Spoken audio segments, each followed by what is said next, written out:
നമസ്കാരം. ഇടതുപക്ഷത്തിന്റെ അതായത് CPM-ന്റെ കണ്ണിലെ കരടായ കിറ്റക്സിന്റെ മുതലാളി സാബു ജേക്കബ് ഒരു കാലത്ത് CPM-ന്റെ വൺ സ്പോൺസർമാരിൽ ഒരാളായിരുന്നു. ഒട്ടിലൊട്ടിക്ക ചെറിയ പാർട്ടി പരിപാടി മുതൽ സംസ്ഥാന സമ്മേളനമായാലും ഏത് സഖാക്കന്മാരുടെ പിറന്നാളായാലും മരണാന്തര ചടങ്ങായാലും കിറ്റക്സിന്റെ മുതലാളി പണം കൊടുക്കുമായിരുന്നു. തെരഞ്ഞെടുപ്പ് സമയത്തും CPM-ന് വാനോളം സംഭാവന നൽകിയത് സാബു ജേക്കബാണ്. കഴിഞ്ഞ കുറച്ച് വർഷങ്ങളായി സാബു ജേക്കബ് ഒരു ബിസിനസ്സുകാരനുപരി 2020 എന്ന ഒരു പാർട്ടിയുടെ ചീഫ് കോർഡിനേറ്ററും കൂടെയാണ്. അദ്ദേഹത്തെ ലക്ഷ്യം വെച്ച് അദ്ദേഹത്തിന്റെ കൈകളിൽ നിന്നും സംഭാവന സ്വീകരിച്ചതിനു ശേഷം ഇടതുപക്ഷം അവസാനം അദ്ദേഹത്തെ ബുദ്ധിമുട്ടിക്കുന്ന ഒരു നീക്കമാണ് നടത്തിയത്. അതിന് കൂട്ടുപിടിച്ചത് ഒരു പ്രയോജനവുമില്ലാത്ത ശ്രീനിജൻ MLA ഉപയോഗിച്ച്. സാബു ജേക്കബിന് ഒരു അവസരത്തിലും ഇടതുപക്ഷം ഒരു തരത്തിലും ഒരു സമാധാനം കൊടുത്തിരുന്നില്ല. ശ്രീനിജൻ MLA-യുടെ വേട്ടയാടൽ തുടരുകയും അതോടൊപ്പം തന്നെ തൊഴിലാളികളുടെ പാർട്ടിയാണെന്ന് പറയുകയും ചെയ്തിരുന്നു. പക്ഷേ തൊഴിലാളികളുടെ പാർട്ടിയാണെന്ന് പറഞ്ഞ് മെയ് ദിനം 1-ാം തീയതി ഇൻക്ലാബ് സിന്ദാബാദ് എന്ന് വിളിച്ച് നഗരമധ്യത്തിൽ കൊടിയും പിടിച്ച് ഇങ്ങനെ ജാഥ നടത്താൻ CPM-ന് നാണമില്ലേ എന്നൊരു ചോദ്യമുണ്ട്. പണ്ട് മുതലേ CPM-ന് നാണമില്ല. കാരണം കാണ്ടാമൃഗത്തിന്റെ തൊലിക്കട്ടിയാണ് CPM-ലെ ഓരോ സഖാക്കന്മാരുടെയും കയ്യിലേക്ക് ഒഴുകുന്നത്. പിന്നെ അവർക്ക് ആകപ്പാടെ അറിയാമെന്നുള്ളത് ഇന്നോവ കാർ ഇറക്കിക്കൊണ്ട് വല്ലവന്റെയും വാളും കൊണ്ട് 10-51 വെട്ടുക. അത് മാത്രമാണ് CPM-ന്റെ ഡിക്ഷണറിയിലുള്ളത്. അല്ലെങ്കിൽ ഏതെങ്കിലും സ്പോൺസർമാർ കൊടുക്കുന്ന പണവും വാങ്ങിച്ച് മൂക്കുമുട്ടി അങ്ങ് കയറ്റി AC റൂമിൽ അങ്ങ് മലർന്നിരിക്കുക.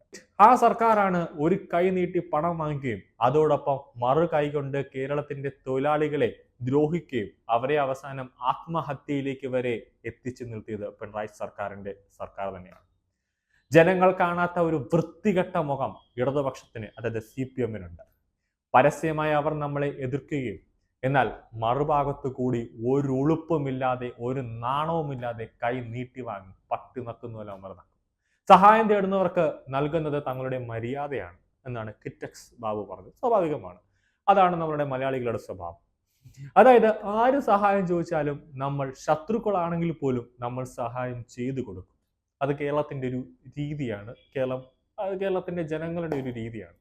പക്ഷേ ഇടതുപക്ഷത്തിൽ നിന്ന് അവരായിരുന്നു ഒരു ഔചിത്യം കാട്ടേണ്ടിയിരുന്നത്. ഇത്രയൊക്കെ ഒരു സഹായം ചെയ്തിട്ട് 30 ലക്ഷം രൂപയൊക്കെ സഹായം ചെയ്തിട്ട് ഒരു മുതലാളിയെ ഒരു വ്യവസായിയെ ദ്രോഹിക്കുക എന്ന് പറഞ്ഞാൽ നിങ്ങളുടെയൊക്കെ ഇടതുപക്ഷത്തിന്റെ ചരിത്രത്തിൽ തന്നെ ഇല്ലാത്തൊരു കാര്യം തന്നെയാണ്. അവസാനം കേരളത്തിൽ ഒരു തരത്തിലും വ്യവസായം തുടങ്ങാൻ സാധിക്കാതെ വന്നതോടെയാണ് സാബു ജേക്കബിനെ തെലങ്കാന സർക്കാർ ഇരു കൈയും നീട്ടി സ്വീകരിച്ചത്. തെലങ്കാന സർക്കാർ എന്ന മാസ്മരികമായ ഒരു പ്രകടനം തന്നെയായിരുന്നു കാണിച്ചത്. സാബു ജേക്കബിനും അദ്ദേഹത്തിന്റെ കൂടെയുള്ള PA ഉൾപ്പെടെ കിറ്റക്സ് കമ്പനിയുടെ ഉന്നത ഉദ്യോഗസ്ഥർക്കൊക്കെ തെലങ്കാനയിലേക്ക് എത്തിക്കാൻ വേണ്ടി അവർ തന്നെ ടിക്കറ്റുകൾ സ്വന്തമായി തെലങ്കാന സർക്കാർ തന്നെ വിമാനം അയച്ചു കൊടുക്കുന്നു എറണാകുളത്തേക്ക്. അങ്ങനെ അവരെ കൂട്ടിക്കൊണ്ടുപോകുന്നു. അവിടെ തെലങ്കാനയിൽ വലിയൊരു ആതിഥ്യ മര്യാദയോടുകൂടി സാബു ജേക്കബിനെയും ടീമിനെയും തെലങ്കാന സർക്കാർ തന്നെ അവിടുത്തെ വ്യവസായ മന്ത്രി തന്നെ സ്വീകരിക്കുന്ന ഒരു കാഴ്ചയൊക്കെ നമ്മളന്ന് കണ്ടതാണ്. കുന്നത്തുനാട് MLA ശ്രീനിജനും സാബു ജേക്കബുമായി നിരന്തരമുണ്ടായ പ്രശ്നങ്ങൾ നിയമ പോരാട്ടത്തിലേക്ക് വരെ എത്തി നിൽക്കുകയായിരുന്നു. ഇങ്ങനെയൊക്കെയാണെങ്കിലും 2022-23 സാമ്പത്തിക വർഷം CPM-ന് കേരളത്തിൽ നിന്ന് ഏറ്റവും കൂടുതൽ സംഭാവന ലഭിച്ച കിറ്റക്സ് ഗ്രൂപ്പിൽ നിന്നാണ് എന്നതാണ് ഏറ്റവും കൂടുതൽ ശ്രദ്ധേയം. പാർട്ടിക്ക് സംഭാവന നൽകിയവരുടെ വിശദാംശങ്ങൾ ഉൾപ്പെടുത്തി CPM തെരഞ്ഞെടുപ്പ് കമ്മീഷന് സമർപ്പിച്ച റിപ്പോർട്ടിലാണ് ഇത് സംബന്ധിച്ച് വിവരമുള്ളത്. കഴിഞ്ഞ സാമ്പത്തിക വർഷത്തിൽ 30 ലക്ഷം രൂപയാണ് ചെക്ക് വഴി കിറ്റക്സ് ഗ്രൂപ്പ് CPM-ന് സംഭാവനയായി കൈമാറിയത്. CPM-ന് സംഭാവന നൽകിയ കമ്പനികളുടെ പട്ടികയിൽ കേരളത്തിൽ 1-ാമതും ഇന്ത്യയിലെ 8-ാമതുമാണ് കിറ്റക്സ് ഗ്രൂപ്പ്. കിറ്റക്സ് ഗ്രൂപ്പിന്റെ സംഭാവനയെക്കുറിച്ച് തനിക്ക് ഒന്നും അറിയില്ല എന്നാണ് CPM സംസ്ഥാന സെക്രട്ടറി MV ഗോവിന്ദൻ വ്യക്തമാക്കിയത്. ഗോവിന്ദൻ പറയുന്നത് പോലും ഗോവിന്ദന് തന്നെ അറിയില്ല ഗോവിന്ദൻ എന്താണ് പറയുന്നത്. പാർട്ടിയുടെ സംഭാവനകൾ സംബന്ധിച്ച് വിവരങ്ങൾ കൈകാര്യം ചെയ്യുന്നത് അക്കൗണ്ട്സ് ഭാഗമാണെന്നും എനിക്കൊന്നും അറിയില്ലെന്നും ഗോവിന്ദൻ പറയുന്നു.